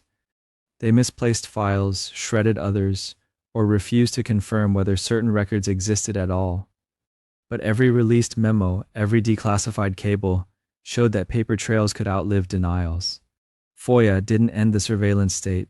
But it introduced a new dynamic. For the first time, ordinary citizens, armed with patience and a lawyer, could drag pieces of the secret world into the historical record, years or decades after the damage was done. 38. The Privacy Act of 1974. Congress discovers Americans have dossiers. As the Church and Pike committees hauled intelligence chiefs into public hearings, Americans learned something that had been obvious to dissidents for years. The federal government kept files on people, not just criminals or foreign agents, but journalists, activists, professors, even ordinary citizens who'd written the wrong letter or joined the wrong meeting. These were not just index cards with a name and address. They were dossiers, collections of reports, memos, intercepted letters, clippings, and rumors, stored in file cabinets and early computer systems, cross-referenced and quietly shared between agencies. The revelation that the IRS, FBI, CIA, and Army intelligence had all taken turns building political files on Americans spooked even members of Congress, who had friendly relationships with J. Edgar Hoover. In response, they passed the Privacy Act of 1974, an attempt to put a thin legal fence around the federal appetite for personal data. On paper, the act did a few radical things. It gave citizens the right to request and correct records held about them, required agencies to state why they were collecting information, and nominally barred them from maintaining secret systems of records on how people exercised their First Amendment rights, unless it was strictly relevant to a law enforcement investigation. It also set some rules about sharing data between agencies, at least in theory, and required public notices in the Federal Register describing major databases. But like most post-scandal reforms, the Privacy Act carried loopholes big enough to drive a data center through. National security and law enforcement exemptions let agencies carve out large categories of records that remained opaque. Routine use provisions allowed information to flow between agencies if they claimed it served compatible purposes, which gradually became a catch-all excuse to circulate data widely. Over time, as computers replaced paper files and databases grew more interconnected, the Act's 1970s language started to look antiquated, a bandage on a patient that had since grown several new limbs. Still, the mere existence of the Privacy Act acknowledged something important. The government's instinct to catalog its citizens had finally become visible enough and frightening enough that Congress felt compelled to say there should be at least some limits on the federal dossier. Whether those limits held was another matter. 39. National security letters, subpoenas with built-in silence. Even as post-Watergate reforms tried to build fences around surveillance powers, the intelligence community quietly cultivated new tools that looked bureaucratic and boring on the surface, but were incredibly potent in practice. One of the most revealing is the National Security Letter, or NSL, a document that looks like a routine administrative demand you might get from the DMV, except it comes from the FBI and arrives with two key features. It requires you to hand over records, and it orders you never to tell anyone you got it.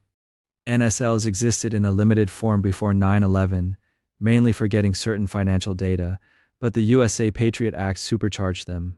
Suddenly, the FBI could issue NSLs without a judge's approval to phone companies, internet providers, banks, credit agencies, and libraries, demanding subscriber information, billing records, email logs, and other metadata about customers based on a very low threshold, relevance to a national security investigation. The gag order, often indefinite, meant that recipients, small ISPs, librarians, tech companies were legally barred from telling the target, their own employees, or sometimes even their lawyers, that the FBI had come calling. For years, the public barely knew this tool existed because the people who saw them couldn't talk about it. Challenges finally emerged when a few recipients, with the help of the ACLU and other groups, sued in secret, arguing that indefinite gag orders violated the First Amendment and that warrantless demands for records sidestepped the very oversight the post-Watergate reforms were supposed to guarantee. Courts eventually forced some changes: limited review of gag orders, the possibility of lifting them after investigations ended, and modest reporting requirements. Tech companies began releasing transparency reports that could only say how many NSLs they'd received in broad numerical ranges, but the core mechanism survived. NSLs normalized a process where the FBI could quietly reach into the infrastructure of modern life: your email provider, your phone company, your bank, extract detailed patterns of behavior, and leave almost no trace that it had happened. They showed how the surveillance state evolves, not always through spectacular programs revealed by whistleblowers, but through mundane-looking forms and letters that let extraordinary powers travel under the cover of administrative routine. 40. Carnivore, the FBI wiretaps the internet backbone. By the late 1990s, the FBI was worried that old-school wiretaps couldn't keep up with the internet. Phone calls were easy.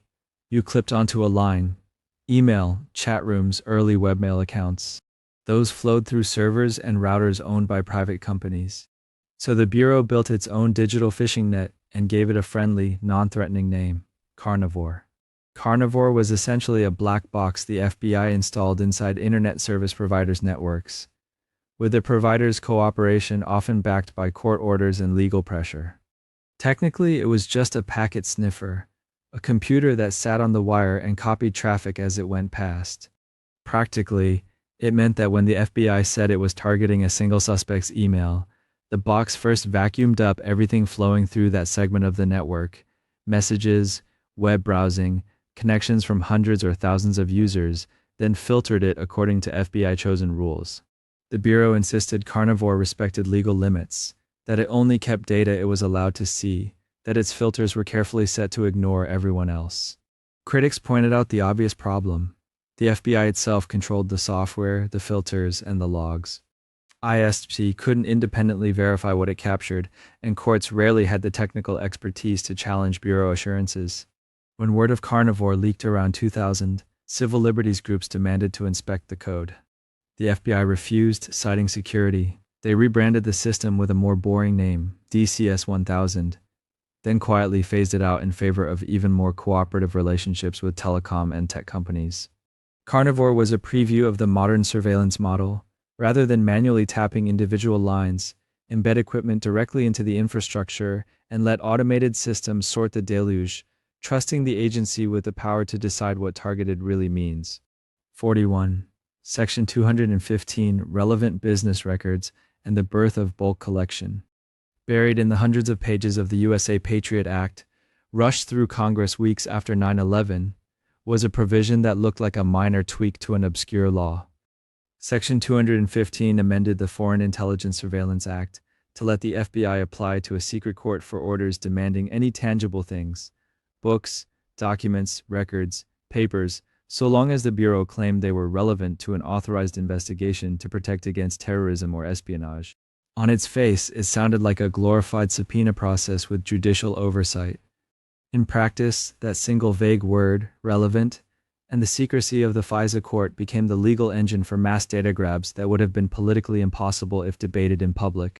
Over the next decade, intelligence lawyers convinced the court that entire categories of records could be relevant in bulk, even if the vast majority of people in those databases were not suspected of anything.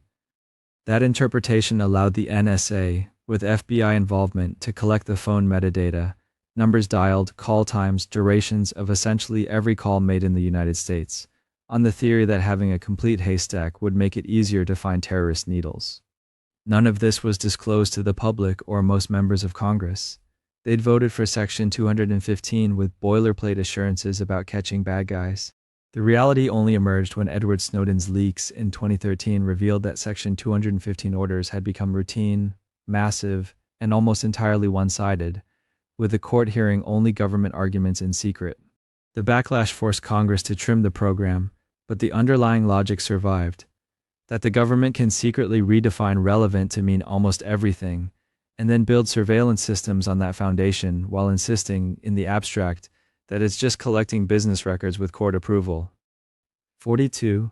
Stellar wind, turning crisis into a permanent emergency wiretap. On the night of September 11, 2001, as smoke still rose from the Pentagon and the ruins of the World Trade Center, senior officials gathered in secure rooms and began rewriting the rules for surveillance, not through laws or open debate, but through classified memos and presidential orders. Out of that chaos came Stellar Wind, a code name for a constellation of programs that authorized the NSA to do something it had been formally barred from doing for decades: spy on communications involving people inside the United States without warrants, at scale. Under Stellar Wind, the NSA tapped directly into the domestic telecom backbone with the cooperation of major phone companies, copying streams of phone and internet traffic in bulk. It vacuumed up metadata showing who called whom, when and for how long, and in many cases captured the content of international emails and calls where one end of the line was in the US. The legal justification rested on secret opinions from the Office of Legal Counsel, which argued that the president's commander-in-chief powers, plus the vague post-9/11 authorization for use of military force, allowed bypassing the FISA court entirely. For years, only a tiny circle in the White House, NSA, and Justice Department knew the full extent of what was happening. Even many members of the intelligence committees in Congress were kept in the dark or given superficial briefings. Stellar Wind only began to unravel when internal dissent in the Justice Department led to famous scenes like officials rushing to a hospital room in 2004 to stop the White House from strong-arming a gravely ill attorney general into reauthorizing the program.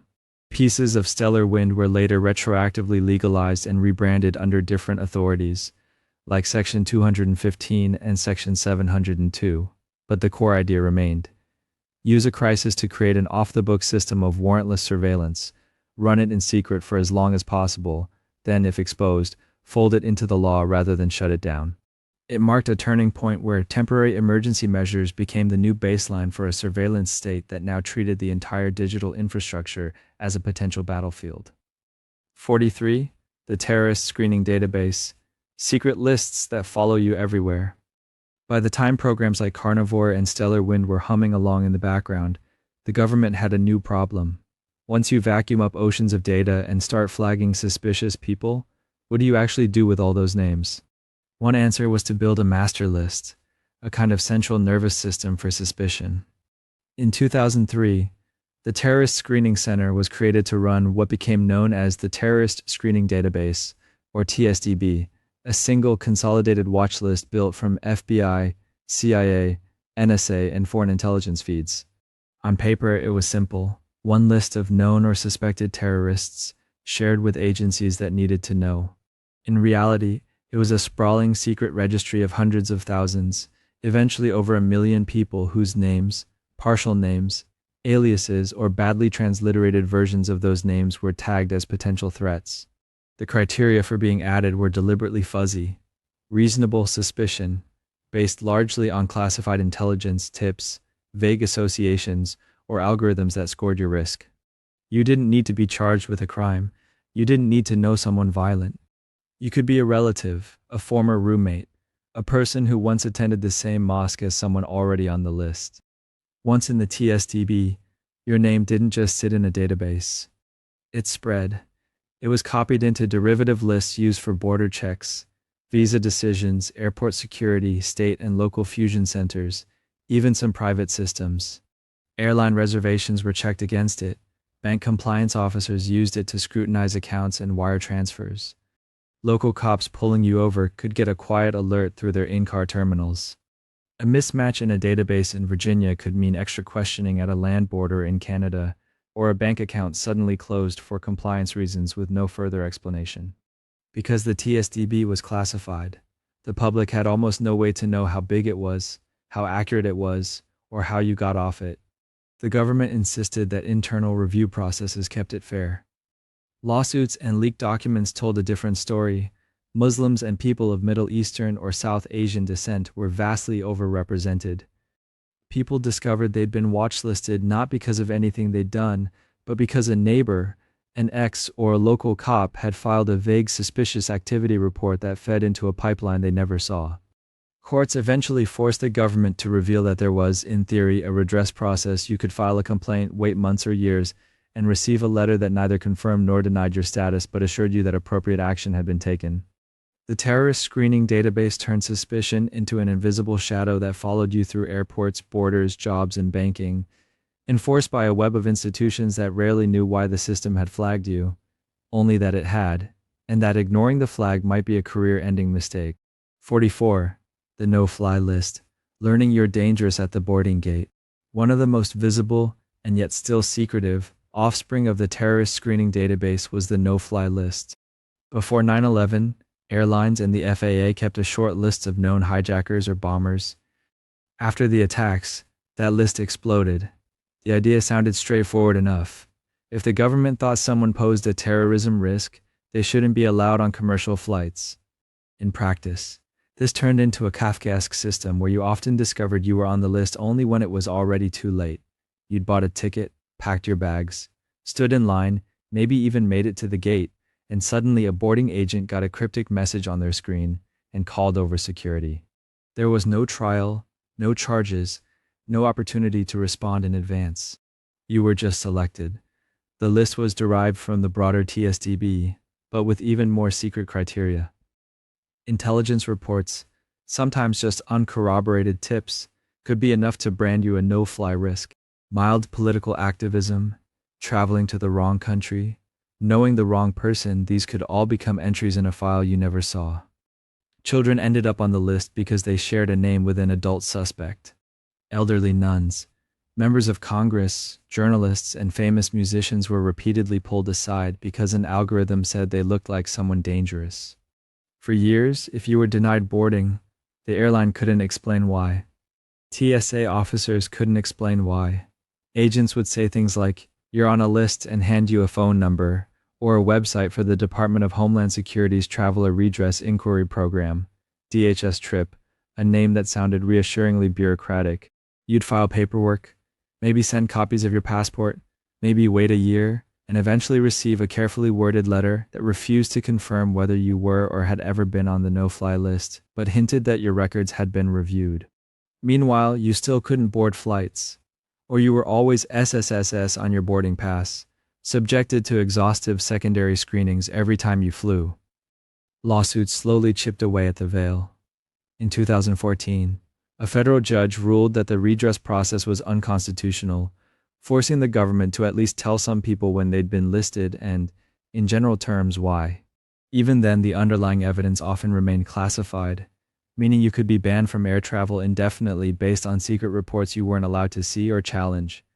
The no-fly list became a tool not just of security, but of pressure.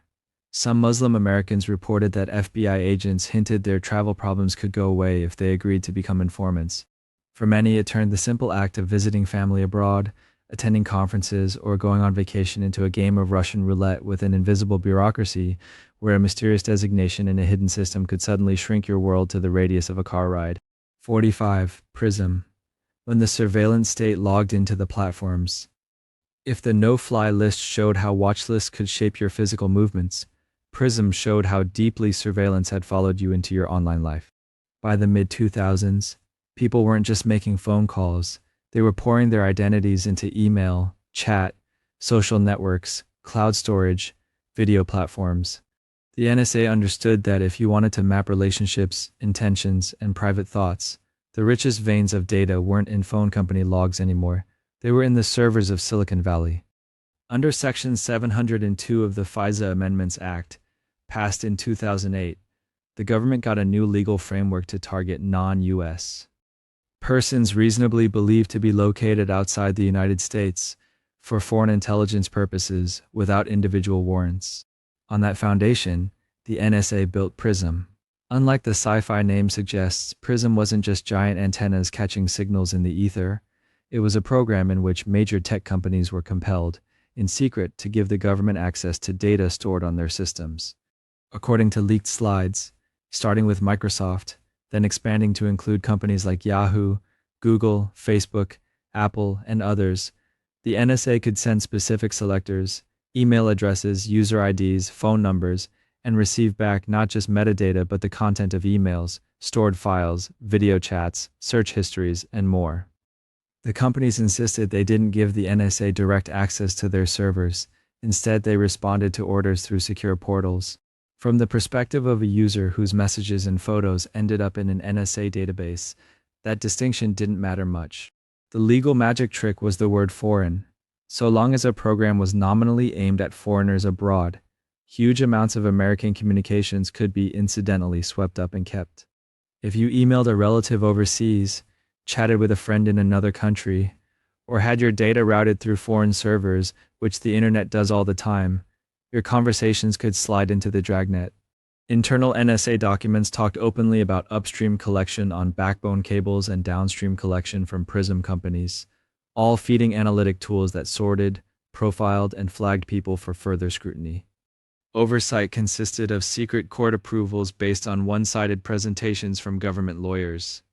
When Edward Snowden revealed PRISM in 2013, many people's first reaction was disbelief that the platforms they trusted with love letters, private photos, and late-night confessions had become, willingly or under legal duress, partners in a giant surveillance machine. The companies rushed to reassure users, publishing transparency reports and tightening encryption in some places, but the basic structure remained: secret orders, secret interpretations of the law, and a pipeline from your inbox and cloud folder to government servers. PRISM symbolized a transition point where the surveillance state stopped treating the internet as something to tap from the outside and instead moved inside the walls of the platforms themselves, turning the services you rely on every day into quiet, legal conduits for intelligence collection. 46. Upstream collection, when the government plugged into the internet's veins. If PRISM was about logging into the platforms, upstream collection was about skipping the platforms entirely and going straight to the source. Instead of asking Google or Facebook for your data, the NSA and its partners went to the places where data physically flowed: undersea fiber optic cables, major internet exchange points, the backbone routers that quietly shuttle packets across continents and oceans. Working with big telecom companies under classified agreements, the NSA installed splitters on these cables and switches. One stream of light kept going to its destination. The other stream was diverted into government systems. This was called upstream collection because it happened before your traffic reached the servers of the services you were using. If you sent an email from New York to London, made a video call from California to Tokyo, or loaded a website hosted in Europe, your packets likely crossed infrastructure where upstream taps were installed. The legal justification, once again, was Section 702 and the magic focus on foreigners overseas. The NSA said it was only targeting communications where there was a reasonable belief that one end was outside the US and related to foreign intelligence. In practice, that meant vacuuming up vast amounts of traffic and using filters, selectors like email addresses, phone numbers, and keywords to sort through it. Anything that didn't match the filters was supposed to be discarded quickly. Anything that did match could be stored, searched, and analyzed. But the filters weren't perfect. Internet routing isn't neat or predictable. American-to-American traffic sometimes took international paths. Foreigners used US-based services. Encryption wrapped many packets in layers the filters couldn't fully see. So the NSA built systems to reconstruct sessions from raw packet data, pull out content, metadata, address books, browsing histories, and then apply rules about what could be kept. Internal documents admitted that incidental collection of Americans' communications was baked into the design. Some upstream programs, like one called About Collection, didn't just grab messages to or from targets. They grabbed messages that merely mentioned a target selector inside the content. That meant an email between two unrelated people could be captured because they typed a phone number or email address the NSA cared about. The Foreign Intelligence Surveillance Court eventually forced the NSA to shut down About Collection for a time after repeated rule violations. Even so, upstream taps remained core to global surveillance. From a technical perspective, they were stunning engineering feats, systems capable of scanning terabits of data per second in real time. From a civil liberties perspective, they were something else. Proof that the government had quietly built tools to sit inside the main arteries of the internet, scanning everything that passed by, deciding in secret what to keep, and betting that most people would never realize the roads their bits traveled were lined with invisible checkpoints. 47. Edward Snowden's 2013 disclosures, pulling back the curtain on normalized spying. By the time Edward Snowden copied his first file from an NSA system, much of this architecture was already in place and operating as routine. Inside the intelligence world, programs like PRISM, upstream collection, telephone metadata databases, and secret sharing arrangements with foreign partners were considered normal, even boring. They had PowerPoint decks, acronyms, budgets, oversight committees. They lived behind layers of classification that turned them into a kind of parallel reality, one where mass surveillance was simply how you did modern intelligence. Snowden bridged that reality to the public. As a contractor working in Hawaii with access to highly classified NSA and CIA systems, He quietly collected tens of thousands of documents, legal memos, technical diagrams, training manuals, internal chat logs, audit reports. In 2013, he flew to Hong Kong and met journalists Glenn Greenwald and Laura Poitras, handing them the archive and then disappearing from his job. What followed was a slow drip of revelations that landed like depth charges across the world. The documents showed not just isolated abuses, but a systemic shift. Instead of targeting specific suspects, the NSA's mantra had become collect it all. Entire phone networks were tapped. Whole address books and contact lists were harvested when people synced their phones. Under programs like X-Keyscore, analysts could type in selectors and search through huge caches of emails, chats, and browsing histories. Intelligence agencies in the UK, Canada, Australia, and New Zealand were closely integrated into this machine, sharing data and sometimes exploiting each other's legal loopholes to get around domestic restrictions. Maybe most unsettling was how much of it was technically lawful, at least under secret interpretations of the law. The Foreign Intelligence Surveillance Court had issued opinions that stretched phrases like relevance and foreign intelligence until they covered bulk collection of domestic phone records. Executive orders and classified guidelines allowed massive incidental capture of Americans' communications so long as the nominal targets were foreign. Congress had been briefed, but only in small classified sessions where questions were limited and public debate was impossible. When ordinary people finally saw the slides and memos, the scale felt dystopian. A world where your phone metadata, your social graph, your web searches, your location pings, your stored files, and even your video game chats could all end up in some database because it was cheaper to collect everything than to pick and choose. Snowden's leaks triggered global outrage, lawsuits, and modest reforms. The bulk phone metadata program under Section 215 was eventually shut down. Companies rolled out end-to-end encryption, default HTTPS, and more aggressive security measures, not because they'd suddenly become privacy radicals, but because their users no longer trusted them. Governments called Snowden a traitor, revoked his passport, and charged him under the Espionage Act. He ended up stranded in Russia, where he remains. Whatever you think of him, the documents he released ended one illusion that mass surveillance was something other governments did, or something that only existed in paranoid fiction. It was real, bureaucratic, meticulously documented, and so woven into daily intelligence work that many of the people running it could no longer see it as extraordinary at all. 48. Parallel construction, rewriting the origin story of your investigation. All this raises an awkward question. If intelligence agencies are sitting on mountains of data collected in secret, how do you use that information in ordinary criminal cases without exposing where it came from? The answer, in many instances, has been a practice called parallel construction. Imagine an NSA system flags a phone number in the US because of contacts with a foreign target.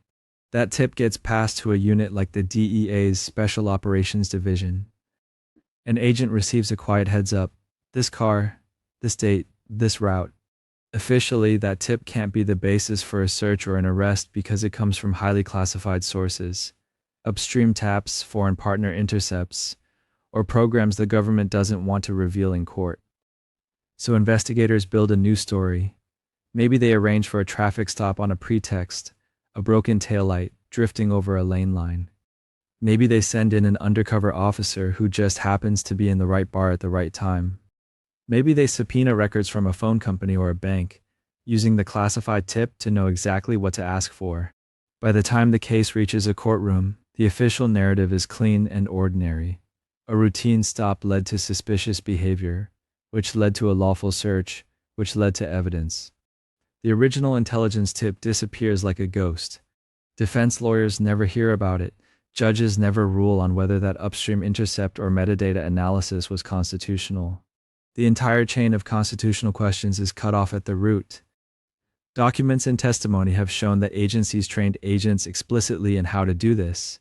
Don't write the classified tip in your reports.